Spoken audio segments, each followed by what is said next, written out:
Welcome back to the 2 Minute Warning. Today I'm taking a look at the LA Chargers after their Week 1 win. They're starting off 1-0, and I'm going to be going over whether or not this Chargers team is now going to be heading into the playoffs, if they look like they can make a playoff spot this year. I know it's early. I know it's super early. I know it's extremely early. It's Week 1 out of Week 18.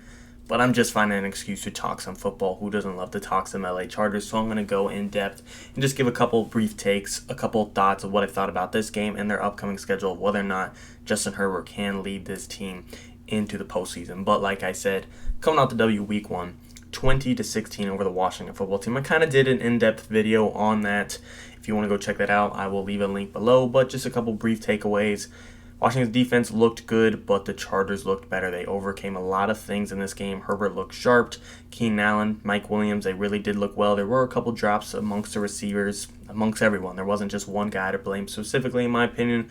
But for the most part, the Chargers, to an extent, were firing all cylinders. There were kinks to be worked out, but they worked them out yet, and they still managed to get that W. So, like I said, this was a pretty good game against Washington. But again, if you want some more in-depth takes and takeaways from that game, go check out my most recent video. But on that most recent video, I have to give a shout-out right here to Justin Chambers, excuse me on the pronunciation, but this is hilarious. This is the top comment for that video. Chargers should be 2-0 after today, after beating Washington and the refs. That is extremely true. I found that pretty funny, as we saw in that game. If you watched it closely, Justin Herbert in that Chargers offense, you could say, got some BS calls, in my opinion. That one throw that was considered a fumble in the red zone, that was just a bad call. I guess you could argue it, but just say that was a fumble. To me, there was definitely forward progression, forward motion, whatever you want to call it, and that should have just been an incomplete pass. I thought that was pulled. I really thought the Chargers were going to slip away and lose that game because of that call, but they overcame it.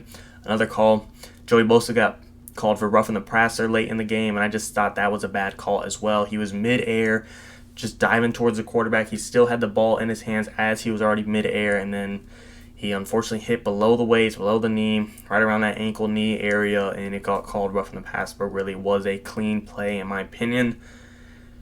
Chargers had a lot against them, but like this comment says, it's pretty funny. They still overcame it all, and it still worked out, and that's a good thing to be looking at for this Chargers team. But it's not just Washington they just have to worry about. There's another 17 games. Can Herbert lead this team past those 16 other games and win it all, as far as win it all in the sense of can they win enough to get to the postseason? To me, Washington was a great test against playing a extremely good defense. Chase Young, Montez Sweat, William Jackson, Bobby McCain, Cameron Curl, Kendall Fuller.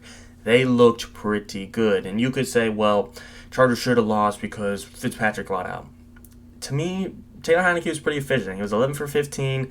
The only argument you can make as to why Fitz might have played better is just because they would have had a more consistent or familiar game plan. They wouldn't have had that wrench thrown into their offense. That's the only big thing I could see really be your argument towards it. But Taylor Heinicke played well, just as good as I think Fitzpatrick could have or would have. So I don't like that argument. Like I said, playing somewhat of a spunky offense, I could call, versus a very well-known, branded, and good defense. Chargers managed, and they played well, and they showed they could take on a top 5 defense, top 3 defense. But here is the next test. I'm not even looking at the Chiefs just yet. Looking at the Cowboys. They've gone toe-to-toe with the top 5 defense. Can they now go toe-to-toe with a top 5 offense? This is where it's going to come into play. Terry McLaurin had a couple of good burn routes yesterday. One good burn route specifically. He had some good plays, but there was one deep route that looked really good, and the secondary got somewhat burned by Terry. But Dallas has a lot more weapons that are better than Terry. CeeDee Lamb, Amari Cooper, Michael Gallup will be out. La'el Collins will be out. So, Chargers defense, they might be salivating playing the Cowboys with this type of luck. Not playing their third best receiver and one of their best tackles will be gone.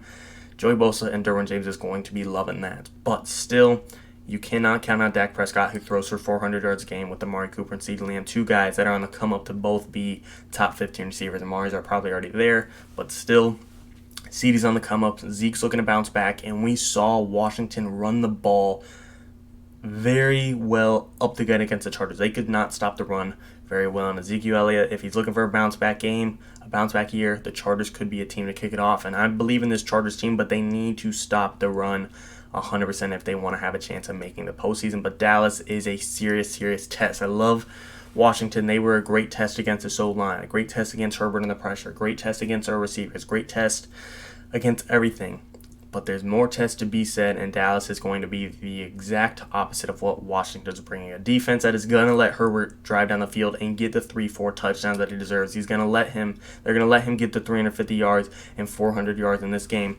But will the Chargers defense allow Dak to do the same thing? That is the big question mark here. Can they slow down Dak Prescott? Taylor Heinicke and Dak Prescott are not even in the same conversation of talent, and same thing with Amari Cooper and CeeDee Lamb compared to just Terry McLaurin. That's going to be a big test. This is what determines more for me of whether or not they will be a serious playoff team. If they could go 2-0, watch out, the Chargers are heading to the postseason. I just think it will happen because I don't want to look at the rest of their schedule in depth, but obviously they're going to have to play the Chiefs twice, and obviously they're going to have to play some tough division games. The Broncos have a good defense. Raiders, I don't think they're amazing, but any division rivalry I don't like to blow off. But for them to beat the two of the best 4 teams in the NFC East, and that's not saying too much, they're not playing the NFC West of the Cardinals, the Rams, the Seahawks, the Niners, but still to beat the Cowboys and Washington, the two best, at least I think. Who knows, the Eagles surprised us yesterday a little bit, but still, it shows I think they could maybe sweep that division. They could beat the Giants. They could beat the Eagles. That's 4 wins right there. The Bengals beat the Vikings yesterday. That's the Chargers' 17th game this year. That's another 5 wins. They can maybe split with the Chiefs. They can maybe go, let's say, safely 2-2 with the Broncos and Raiders. I think they'll do better than that, but I'm being conservative here. That's what did I just add right there? I had 5 wins. Now they have 8 wins. They're looking good. They'll manage, I believe. Getting a little speculative here, getting a little theoretical here, but like I said in the beginning of the video, I already know it's only week 1. I already know I'm speculating, but I love to talk some football, and that's why I'm here. I believe week 2 is going to be a huge test for this Chargers team. We saw that they can handle a top defense. Can they go toe-to-toe with an extremely power-heavy offense that is hungry? We saw Dallas take on Tom Brady, and now they lost, and now they're going to be even hungrier. Luckily for LA, it is at home, and I'd love to see Justin Herbert keep going. He looked amazing yesterday. 337 yards. He's very efficient. Yes, he had the 1 pick, but to me, picks happen. He's going to throw anywhere from 10 to 15 this year probably. It's just going to happen. It's a part of the game. But outside of that, he played phenomenal. He should have had several touchdowns. A couple of his receivers had bad drops. He should have done better. He's got amazing guys all around. Mike Williams looked pretty good. If I'm being honest, Mike Williams, I didn't even recognize him at first. I know who Mike Williams is. I know his number. I know he cut his hair. But just to see him on field, I was like, who is that big-ass dude? And I just didn't recognize him at first play. He caught me off guard, and then I was like, oh, crap, that is Mike Williams. But him looking good. Keenan Allen. Jalen Guyton got some flashes. He might really step up this year. Jared Cook looked pretty solid. There's talent on this team. It's just really putting it together. Austin Eckler looked solid. Lountree looked pretty good. Joe Lombardi, Brandon Staley, they might have something in the making, and I do think Justin Herbert will lead this Chargers team to the postseason. Again, it's early, and again, I want to reevaluate after week 2 against the Cowboys, but still, as of today, I want to talk some football, and today's football take is the Chargers will be heading to the postseason based on what I saw in week 1. But you guys tell me, as always, and of course, I want to hear your opinion. Comment down below. Do you agree? Do you disagree? Is there a take, opinion, a comment, something I'm just not thinking of? Let me know in the comments. I do my best to respond to you guys. I love answering back. As always, and of course, bolt up. Thank you for watching. 2 in the morning.